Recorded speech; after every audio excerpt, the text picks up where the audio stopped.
Clap. Clap. Do you do that? I do that in my auditions. Oh. When I end a take. No. Oh. You do that in your audition?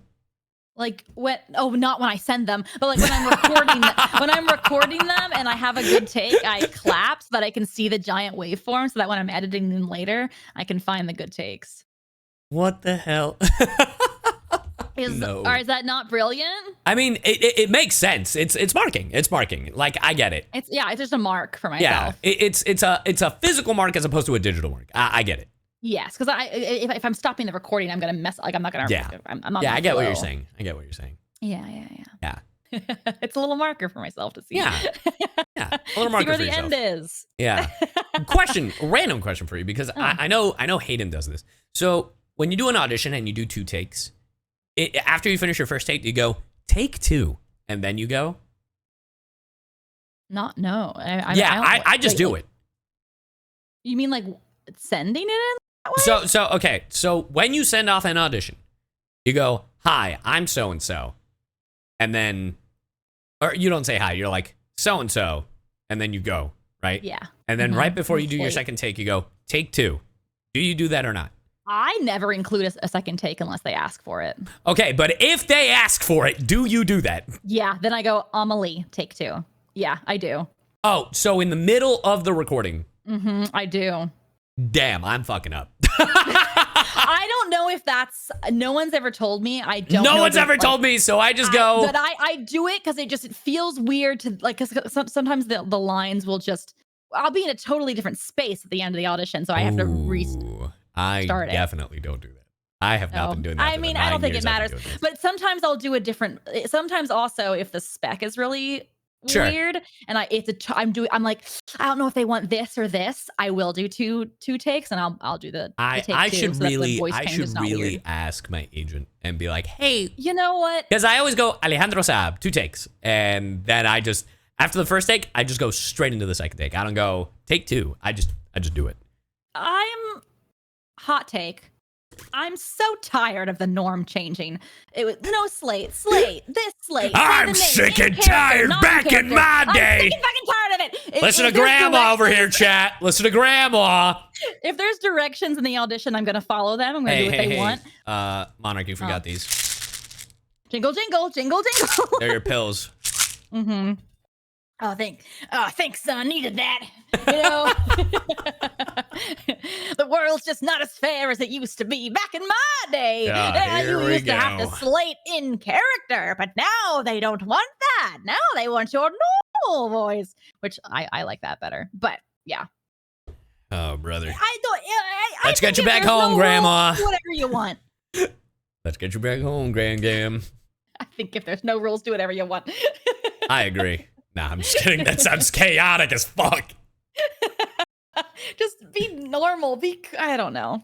I agree. Anyway, that was just a question because I literally just had it. Like, I don't know. We were talking about, you said audition, and then my brain was, wait a minute. Sorry. So, no. Yeah. This is not the voice acting. Yeah. Stuff and stuff. No, I am like, now that we've kind of covered like because I know we had talked about it. It's like, oh, the first episode is like the introduction, like how whatever we started, and then we said we do a voice acting one, and then we do a VTubing one. Yeah. So now it's just kind of like whatever's out there. Yeah, I know. We kind of did the big ones that we wanted to do. We definitely wanted to do voice acting, and we definitely wanted to do the more VTubing. informal kind of ones. Yeah, but now, what else is there? We have like now the world is our oyster. Now we can do whatever themes we want. Pretty crazy. Best cartoon openings. Oh, we could do a song one. That'd be pretty funny. Yeah. I think also talking about just our favorite video games would also be pretty great. Oh, well, strap in, chat. For the next hour, you're going to be hearing me talk about Psychonauts. Yeah, I can just be absent for that one, and then that can just be Cy Yu takeover episode. All right. I think it'd also be fun to have some guests on. Hello. My go jingle. Weird. Yeah. Oh, yeah. I like guests. I'm down for a guest.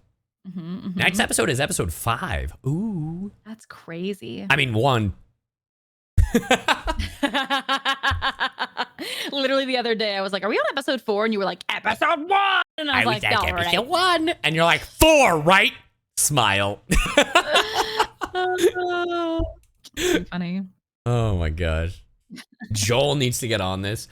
You know what's crazy? So I saw a TikTok the other day, and it is in fact once again us coded with Joel.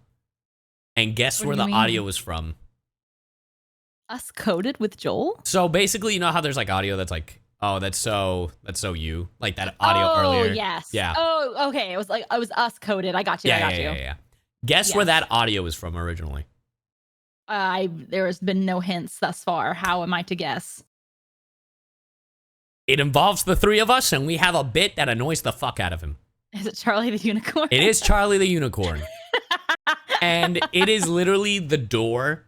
I saw this video about this couple or group going to Disneyland or Disney World, and there's some random small ass door in Disney, and they're like, and it's like the door, it leads to wonders. The claw, yeah. And literally the guy's like, what did it do? And it's like, nothing. It's like they go on this whole bit, and it's just, I'm like, this is us. This is us again. This is me, Monarch, and Joel. Like, oh, that's too funny. The Alice in Wonderland door, is that what it is? Okay. That's like, I saw that bit and I was like, ah, shit, that's us. That's really funny. That's great. Yeah. The door, the claw. Oh, someone asked about your ACOTAR reading. I have not had the chance to. Cy Yu! Let me ask you this. Did you read Kaiju? Yeah, that's what I thought. Anyway. Touche. Touche. Hating getting you to watch it? Read it, I mean? Remember, I binge watched Bridgerton. Oh, I finished Bridgerton. So now I really don't have an excuse. All of it? Yeah. Season 2. Yeah, season 2. I've seen Queen Charlotte. I've seen season 3. I've seen it all. What was your favorite season? You can include Queen Charlotte in the seasons. Queen Charlotte was so sad, like in a good way. Like it just made me go. I know. I just felt so bad. Like it that was a really well done show. I think season 2. I think I might have preferred season 2 over 3. I don't like season 3. I don't dislike season 3. It's just what Can we talk about spoilers here, chat? Does anyone give a shit? I will say, I have to ask this because I went to a convention. I went to MetroCon, and there was a Queen Charlotte cosplayer at my panel. Oh. She looked beautiful. I love it. Go ahead, go for it. Okay, so in season 3, Colin, right, changed so fucking much that I was like, who the fuck is this? Yeah. And then they call him out. And I was like, I actually agree with that statement. I might be Penelope. Like, so, I don't know. There was things I liked about it, things I didn't. Like, it's just, I do think season 2 was stronger. But even then, the thing I feel about Bridgerton as a whole, right? It feels weird because certain characters, like, obviously, they're like, fuck off because they're not the main focus. But it just feels like it feels like once they're not there, like they've set them up in such a way that, oh, this is a close-knit family and I know that they get married off and that's the whole point. But it just feels like, oh, you just made me invest my whole time in this with these two characters last season. Disappearing. And now they're gone, you know? Yeah. And I was like, where the fuck is the Duke? That was me the whole second season. Oh, so that's actually to do with his actor. I know. And I looked that up and he's like, I just didn't want to, you know. And I was like, he wanted to do other things. Yeah, he wanted to do, and I respect that. And I respect that. I respect it. But even then, I felt season 3 handled it a little bit better because Anthony and Kate felt like they were still a part of the family. Right? I agree. Because Daphne kind of didn't until the whole scandal was happening, you know? So that was my thing. Yeah. I will say during season 3, I'm like, I have no idea how the fuck they're going to do this. I don't know what the fuck is going on. I was like, damn. They introduced, I think, too many timelines or too many different characters storylines in season 3, which we Yeah. really didn't get enough of Penelope and Colin, and I didn't find it believable. Yeah, I didn't especially find when the they were switch. trying to do the thing with Francesca. I didn't find any of that believable. And then there's just so many side stories where I'm like, why? I don't care about this. Yeah, like, yeah, especially with, and I always forget the blonde girl's name. Yeah. I forget her name. Yeah. Yeah. Well, there's a funny thing with her because Anthony, Cressida. Yeah, that's her. Cressida, Benedict, the second brother. They have like a whole storyline with him. Yeah, like, but I know that it's like problematic. And that was also a thing. You are right. There is way too much happening in season 3 because it is the Ben and that woman. And then it's like we found out. It's the Earl. There's that family Right. that goes from, Yeah. Then there's the Cressida stuff with Violet and the Penelope stuff, which is, that. And what I will say, what it felt like, the way they ended the season, I was like, oh, this could, if they wanted to end the show, this is it. Yeah. Because like the way they ended, I'm like, oh, that's it. There's many other books though. Oh, I know. I know. I'm just saying it's one of those, it felt like, when an anime doesn't know if it's going to get another season? That's what it felt they like. kind of they soft close it. Yeah. Like they leave it open-ended, but it still ended. Well, season 3 has either a different writer or a different director than the first two. It shows. It definitely shows. Show. And even then, I don't dislike the season. But I do think way too many things were happening. I think it felt really rushed. Like there were some things where I was like, it just was I laughed at a few of like the really intimate scenes because it wasn't believable. Yeah. But yeah. I will say season 2, it was really funny. I started catching the B stuff before it happened.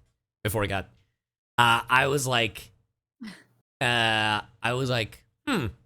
when it happened, Hayden was like, you okay? And I was like, I knew there was a reason why there was a close-up on Benedict's fucking collar.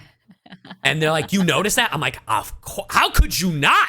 It's a close-up for like 5 seconds as he's talking. There's a few little Easter eggs. Yeah. Yeah. The fucking. Did you notice any of the Easter eggs in season 3 about Benedict? Oh, do you know what his story's about? Not fully. I know that it's problematic, and I know, but that's as much as I know. But it is interesting. I don't know. I actually don't know too much. Okay. But I'm assuming it's like what his relationship was in this one is like kind of foreshadowing what it is. No, it's not. Not. No, his story is. I read most of the book. His story is very Cinderella retelling. Okay. And nothing that happens with his storyline in the 2 seasons has anything to do with his book, which is very confusing. Oh.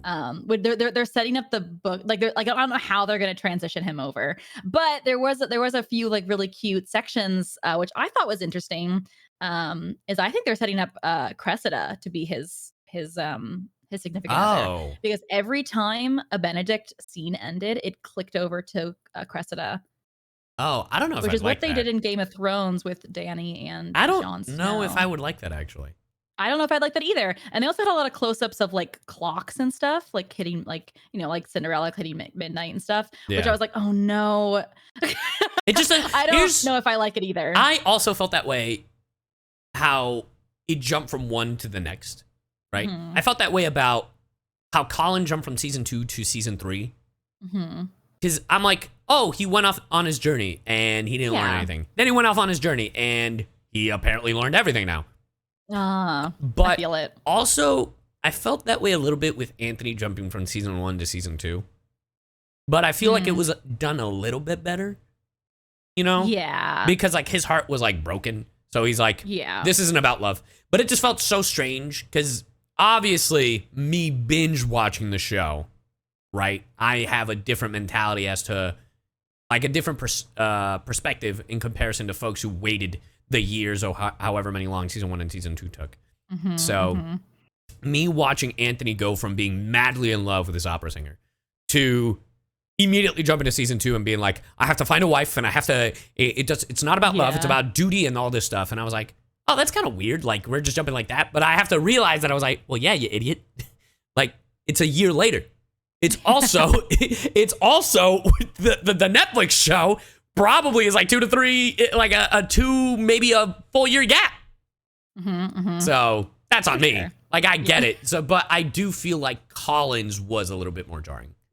Yeah. I do agree. Yeah. Yeah. We'll see what they do. I'm excited for the. I mean, I look forward to it. I am all about the fucking. Look, this is probably the most Hispanic I am, by the way. And by that, I mean the chisme. Give me the fucking gossip. I don't give a fuck about how creative they are with the sex scenes. I'm like, oh, good for you. Yeah, that's creative. I'm happy for you. That part looks painful. That's fine. But can we wrap it up? I'm trying to find out if Daphne and the Duke actually love each other, or they're actually like fucking despising each other as they do this. Like, what are we talking about, bro? Give me the gossip. The gossip. I know, me too. I'm like, give me that drama. Give me that tea. I know. Well, we'll see. There's some interesting storylines that they did set up. So I don't know. Sorry. What was that? I just got a $250 donation. Oh my God. Holy shit. Sorry. Yeah, that's why I was like, thank you, Rob. Rob. Thank you for the $250. Jesus hey, Christ. Chad. Yeah, what a Giga Chad. Holy shit. Oh, I love it. I was like, huh? Did I miss am I missing a zero? Nope, that's $250. Oh, so cute. Giga Chad. Book show club. I know. I used to have a TV club. Did you ever come to my house when we did the Game of Thrones watch-ins? Not at your house. We definitely talked. Actually, there was like one episode in your old. Yeah, there was one episode that we watched, and I can't remember which one. Yeah, I had like a group of friends. I think it was like the second to last season where I watched one, because it was still in like Texas. Yeah, that was in Texas. Yeah, we did like every Sunday, and that was so much fun. I want to get a friend group together that does that again. But Game of Thrones? Not Game of Thrones. Yeah, but it gets to something else. But yeah, not Game of Thrones. Well, I'm starving, so I might end stream and get some food. Right. I literally haven't eaten yet today. I am gonna go finish Metal Gear Solid, which is apparently amazing. And make sure to check out Kunk on Earth. Oh, right. I was like, huh? Philippa Kunk, what's her name? Penelope Kunk? Philippa Kunk? I forget her name. And it's really, really funny historian over on YouTube. Yeah. But thank you guys so much for listening today to podcast. I appreciate it. Thanks, everybody. And we'll figure out when the next episode's going up. It'll be just as random as and I think after 5, we should talk to see if we put it on streaming platforms. Yeah. I'm down. Yeah. Hell yeah. Hey, well, have a good rest of your stream. All right. You take it easy. Thanks. Bye. Bye.